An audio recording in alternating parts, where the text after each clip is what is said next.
Mga ka-DIY, welcome back to our YouTube channel. So for today's video, naalala nyo ba yung ating 24,000 mAh na bagong UPS na merong multiple output?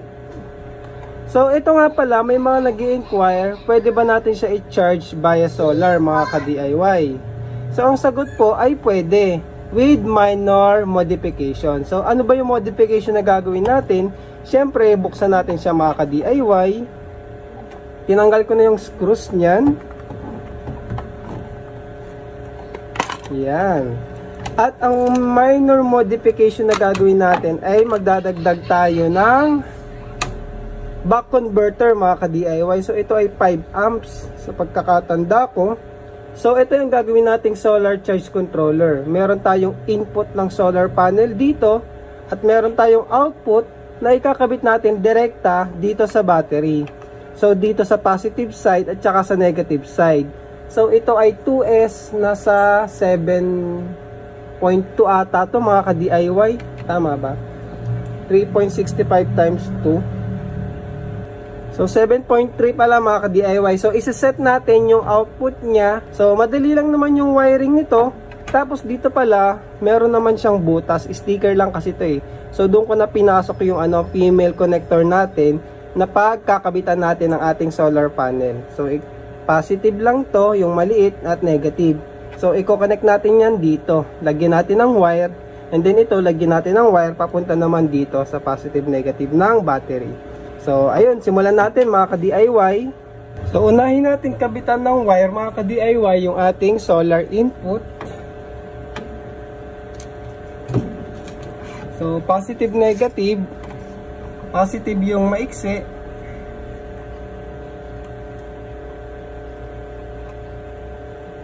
And then negative naman yung mahaba.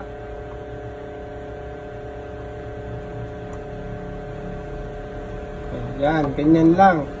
And then ikakabit na natin yan dito sa ating charging input.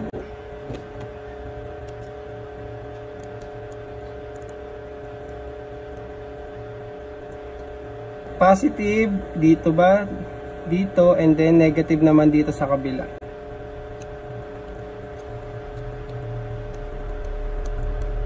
So ayan.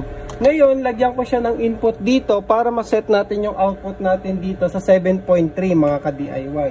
So meron ako ditong adapter nakaset ng 18 volts. So ikabit natin sa kanya. So nakita nyo umilaw ng green. So, meron na tayong input.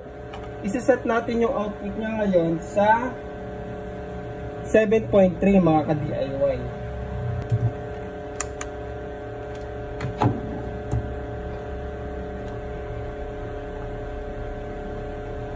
So, hindi ko lang tanda kung alin dito yung sa voltage at sa current. Pwede nyo kasing ibaguhin parehas yun eh. So, try na lang natin kung alin dito yung gagana.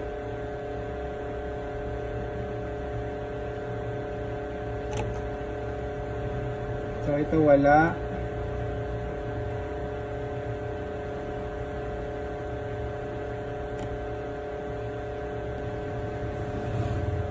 So ayan mga ka-DIY, dito yung ating voltage adjustment. Itong nasa may malapit sa ating input. So iset natin yan ng 7.3. Kasi syempre yung solar input natin nasa 18 volts yan. Lalo kung yung mga 30 watts pataas. Siyempre, step down natin yan gamit itong ating buck converter. So, iset nyo lang ng 7.3.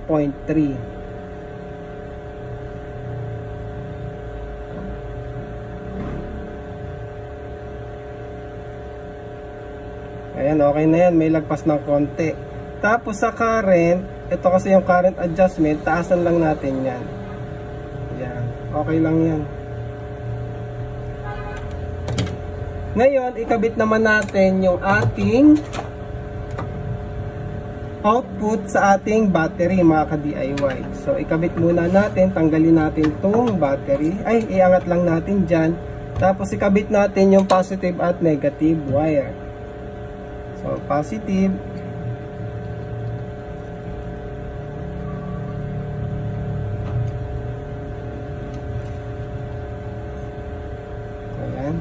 Kapitin lang natin ng maganda mga ka-DIY. And then yung negative naman.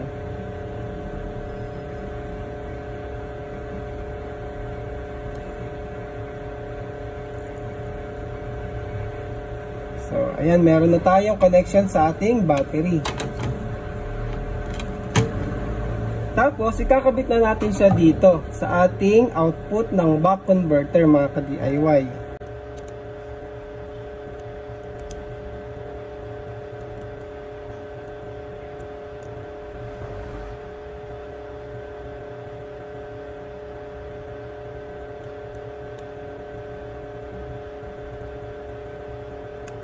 So, ayan, nakakabit na siya. Ganyan lang siya mga ka-DIY. Ngayon, try natin siyang i-charge gamit ang ating buck converter. So, tingnan natin to.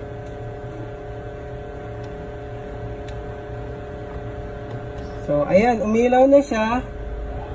Charging na siya mga ka-DIY kasi yung blue, ibig sabihin, charge on. Kapag red, kapag green, full. Ayan. So, ayan. Pwede na natin tong isaksak sa ating solar panel. I-set up lang natin para makita nyo mga ka-DIY. So dito ko siya sa bandang unahan ilalagay kasi may ilaw nga siya. At least makikita ko siya sa bandang gilid mga ka-DIY. So may space pa naman dyan Dito ko siya nilagay sa harap.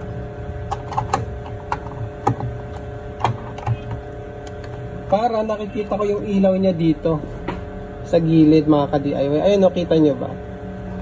Ayan, for testing na tayo mga ka-DIY. Ito na yung ating UPS na upgraded with solar charging. Yun yung ating router. Ayan ay nasa 7 watts mga ka-DIY. 6 to 7 watts. So ang goal natin is mapagana natin siya gamit ang ating UPS at saka itong ating 30 watt solar panel. So ang goal, wala nang patayan yan mga ka-DIY. Kumbaga, pwede ba natin i-powered yung ating router via solar gamit din ng ating UPS. So parang meron ka ng small solar setup dyan mga ka-DIY.